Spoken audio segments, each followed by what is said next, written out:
7 C-sections. So we're going to tell the story about the first one. We didn't have the 7th one yet. Our countdown has begun early. But my first was in 2014. I was completely ready to have an all-natural birth. I had this amazing hospital in Rhode Island. Let's start all the way from the beginning. Let's start from the teenage years of the diagnosis and then Okay. leading up to the first one. So what my husband's talking about is my senior year of high school, I would have these cramps so bad I couldn't move. I couldn't walk. I would literally just fall on the floor. And I didn't know what was wrong with me. I could be in the middle of a conversation with you and I just would be like, I can't talk. And I would just close my eyes and just basically check out. So my mother took me to the doctor. I've had multiple tests run and they finally came to the conclusion that I had endometriosis. So my senior year of high school, I had surgery to remove some of the endometriosis in my stomach. At that time when I had my surgery, the doctor basically was just like, yeah, I'm gonna be honest with you, the chances of you having kids, it's not looking good. I don't think you're gonna be able to have any children. I'm sorry. There was a lot of tissue in there. We had to burn it away. We had to go in through two different areas.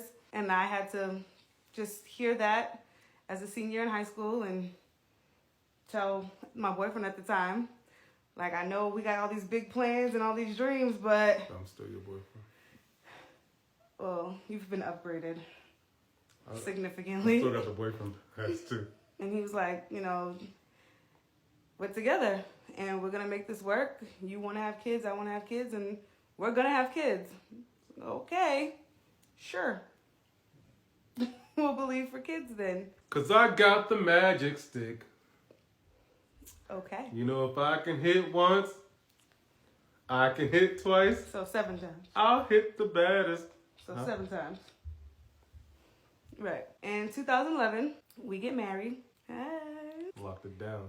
In 2013, I get pregnant. But after I get pregnant, I have a miscarriage.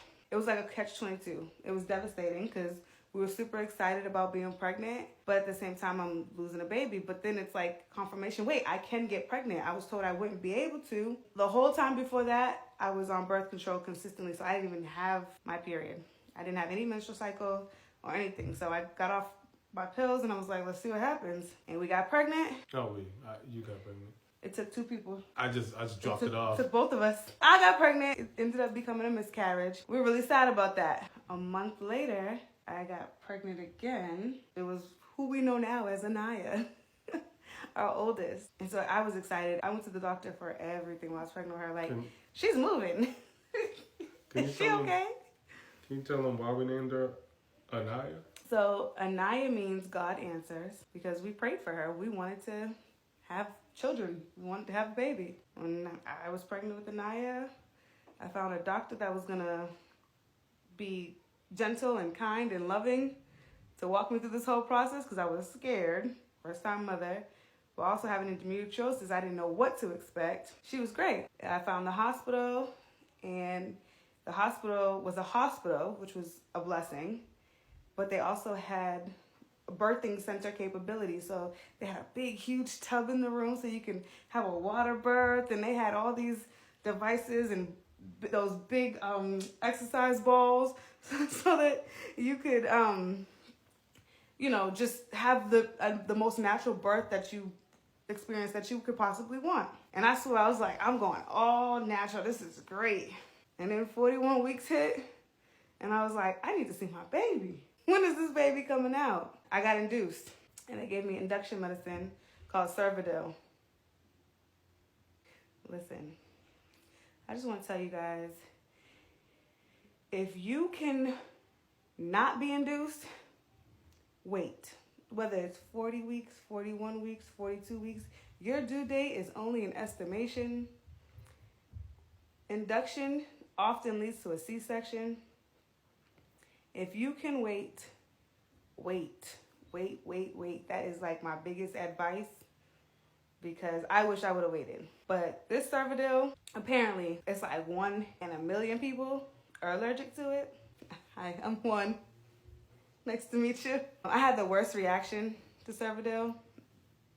It made me sick to my stomach. I am now in labor and basically having the symptoms of a stomach virus.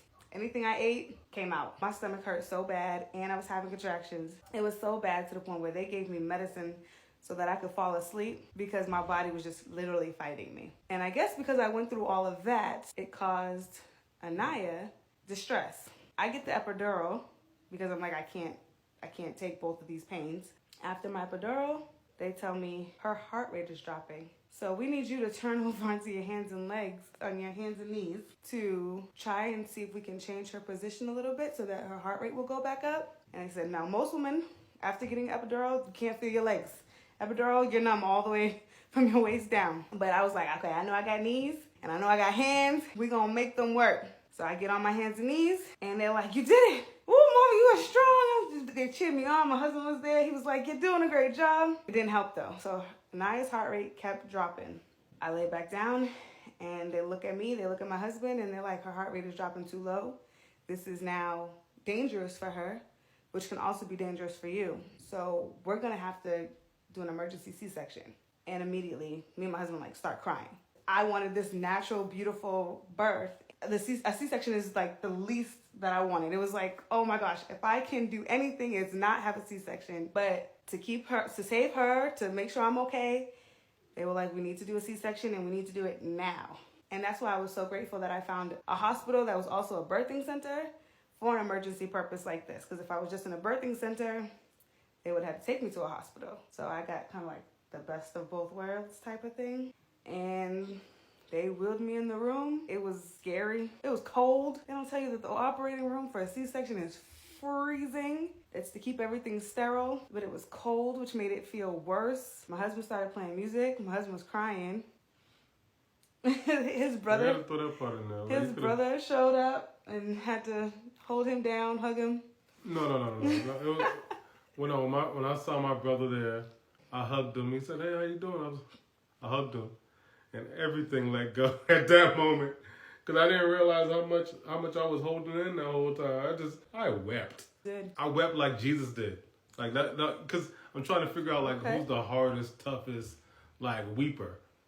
It was more like weeper. That. It was more like that. It wasn't like a tee. It was like a I had snot coming out. Real men cry with snot coming out. He was trying to stay strong for me the whole time because I was going through it, y'all. I was in pain. I'm pretty strong. You're strong. You don't have to be. I'm not a crier. I was crying. I was like, this is what it's supposed to be like. This is awful. And my mother showed up finally. My mother's a nurse. So I looked at her like, you didn't tell me none of this.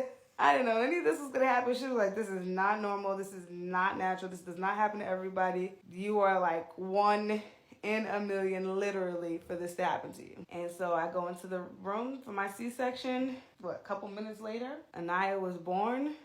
When they say, like, you forget, you literally forget. They kept asking me while they were doing my C-section because I had so much medication to keep the pain down. I had an epidural and to keep me from still being sick. They kept asking me, are you okay? Like, how do you feel? And I was just like, I'm so tired. So after she was born, I didn't even really get to hold her because I had gone through so much. I got to kiss her. I tried to nurse her a little bit. I literally couldn't function. So my husband had her. I was a little jealous of that. That's me, by the way. I was a little jealous because I was like, I really wanted that moment, like skin to skin, just to bond with the baby. But he got to enjoy that. And I fell asleep. I was unconscious asleep. I had no idea what happened to the point where they brought me back into my room. I don't even remember.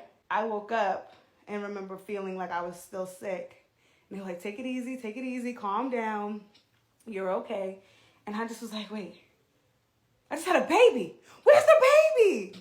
I had like a literal panic attack for a second of, I just had a baby. What happened to my baby? Where's my baby? Who has my baby? He was sitting there holding the baby. They brought her to me and I got to cuddle with her and snuggle with her. And I was like,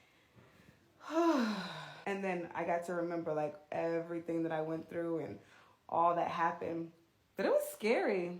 Now you're going to go to baby number 2 out of 7 babies?